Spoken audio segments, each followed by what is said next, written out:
Hey guys, Matt here from DCLblogger.com. Just wanted to go through the recent event that we hosted in Decentraland, the fashion show, which was the first event under our DCL Core brand or banner. So basically, we want to have some sort of competitive gaming event push or momentum in that direction. So some of us got together and created DCL Core. So you should be seeing more events like the fashion show, like a meme contest, or we might have a celebrity dress up lookalike night. We might have conferences that will work towards getting like big personalities in there and telling us about their projects within Decentraland. So basically, it's kind of like an event organizing organization, right? And it is community driven, and the goal is to kind of build on events within the Decentraland metaverse. So the fashion show was really our first attempt to get some momentum going, and guys, I think we did really, really well. It's a collaborative effort from everyone involved, from the judges to the participants to the people the tech guys that made it happen. So thanks to everyone. We had 79 peak concurrent users, which means that at any given time, we had 79 being the max. That was split amongst two realms. So I think Decentraland, I don't know what happened, but it shouldn't have pushed someone to another realm after 50. But what happened was people were capped at 50 and it pushed the rest of the 29 into a different realm. And that's why some people could see, everyone here. Some people could see only 15, 20 people. But that's what happened. It should have been 100. I think the cap is supposed to be 100. So they're going to fix that up. But we should start seeing, 100, 200 people in the same scene, which is going to make this even more wild. So we had the judges come in, and it took some time to get everything sorted. We had audio streaming within Discord, so you had to join the Discord channel to get audio working from the conference center Discord. So we had all the judges kind of join in there, and from that we had this kind of like a oopsies. We had like the judges talk about what they're working on. If you can hear them. Podcast. And then, Andrew, if you want to talk about your podcast a little bit, go ahead. For those who don't know, Andrew Steinwold is the host of the Zima Red podcast. And So we had, Andrew, Josie, Axie Hey GG. guys, and I want to say thank you so much to the organizers of the event. I think it's so cool that we can all get together in a virtual world and have a fashion show. So it was really awesome to, have some sort of an audio thing, but that wasn't streamed within Decentraland yet. So that was just played on Discord. I think eventually we're going to figure out the capability is there to audio stream in Decentraland, but you have to code it in. And I think just to make sure everything went smoothly, with this first run, we just focused on getting, a simple kind of setup for the fashion show. But in the future, we're going to have a host speaking within the scene and kind of directing people, like what to do next. Maybe even like a DJ or a kind of a comedy festival kind of night thing. But I'm pretty sure these contests are going to start to look much, much differently. So there's going to be video streaming as well, available very soon. I'm talking to the devs. So suddenly, like movie nights and things become possible, or we might get together and maybe watch a podcast live, an interview live or something.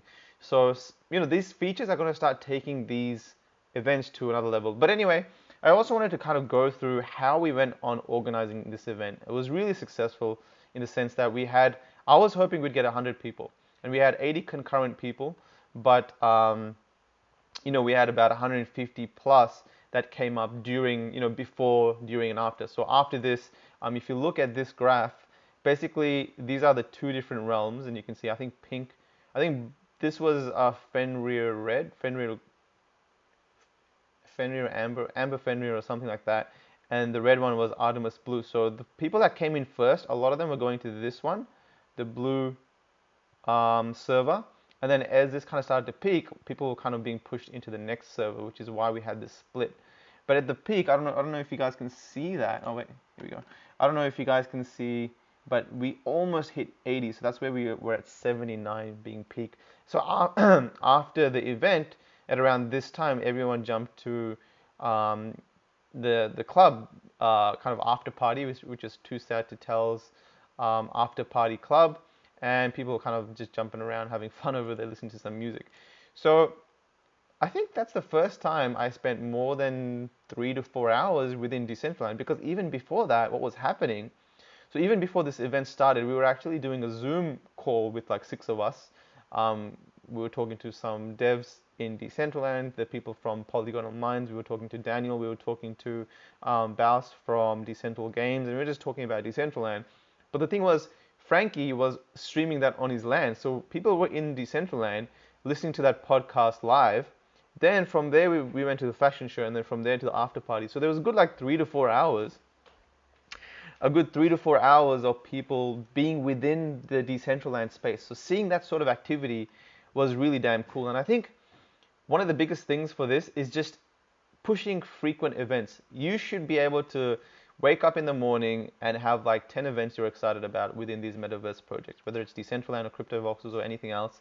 Like, you should have things to do in these metaverse areas, arenas, fashion shows. Like right now we're in COVID, people are looking for some sort of social interactivity.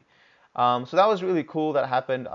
In terms of organizing this event, we set up DCL Core like a week ago. We kind of published this kind of video, had Barry Silbert himself retweet our article about the fashion show. We had Decentraland retweet the article about the fashion show, and we kind of did like a countdown for the judges, kind of introducing them.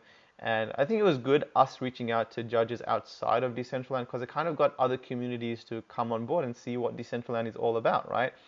And one really big thing about these metaverse communities is that once you're in there, you experience it, but everyone on Twitter starts tweeting about what's happening. So suddenly we have all this social activity, which is kind of like a bonus to this awareness campaign that we're kind of pushing.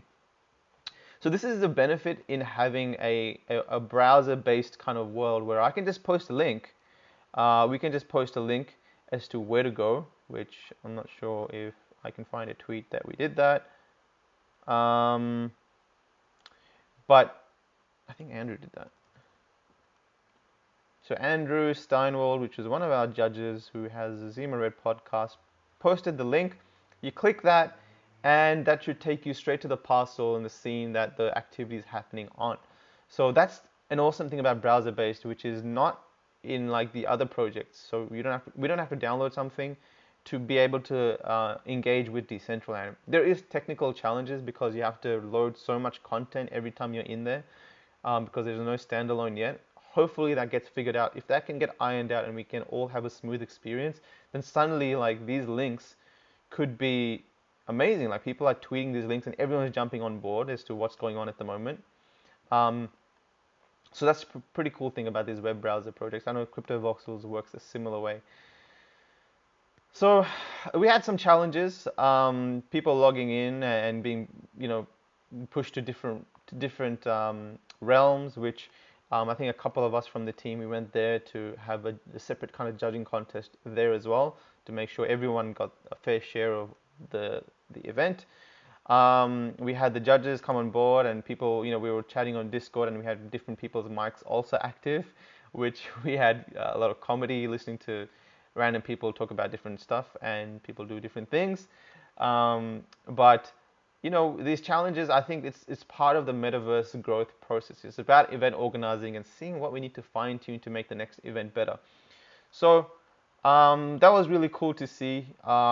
Again, it was just an awesome turnout. So this is just, this is the second realm. So there's only like 15, 20 people here, not many, but in the main scenes, like there was 25, 30 on just the stage alone, and maybe like another 10 to 20 around the place. And then after that, we went to Too Sad to Tell's club, and we had like a little judges desk here. You can see Shibu, and we should have a couple more behind there. They were standing here and judging people here, going around seeing who's wearing the creepiest costume, who's wearing the best costume, including mythics, and then the best costume without mythics. So again, once we have audio streaming within the world, it should be much easier to manage these things. So yeah, guys, so DCL Core, again, please join and support us, because we're going to be pushing events as frequently as we can. I'm going to even put a proposal to get some sort of funding from Decentraland so we can really push event organizing within Decentraland. I really want to hit 500 unique users in our events. In fact, I really want to hit 1,000. We got to have massive events. They have to happen. And it's time, like, this is adoption right here. We have the opportunity to make it happen. People love to share this on socials. We can have a competitive nature to it. People love to get involved, talk, and the more kind of the more it grows that way, the bigger events we're going to have, which is going to be great for the NFT space. So that's the goal with Decentraland. I think there is a couple of things they do need to sort out though, because people clicking in, they need to fix the realm thing. When you click in, I feel like the onboarding process should be really, really simple. Literally like crypto voxels. You know, you guys have it all figured out. You click on a link, whether you're on mobile phone or on desktop, and within like 10 seconds, you're in the scene. You don't have to sign into MetaMask, and that's amazing. So that's sort of a barrier. That's sort of um, an entrance with zero hurdles really should be a thing for all these metaverses, because if you're not taking advantage of the social sharing aspect, Facebook and all that, like if I was to kind of show people that this event's going on, but not be able to post a link, I don't think we would have hit these numbers, right? Um, so anyway, a couple of things to sort out, and hopefully we should start hitting even bigger numbers. So thanks for everyone that dropped by and supported. Any questions, let us know. If you want us to help organize events, let us know. Within Decentraland, we can help bring awareness and have some sort of an event in your scene. So yeah, that's it. Thanks for listening, and let me know if you have any improvements or any advice for us.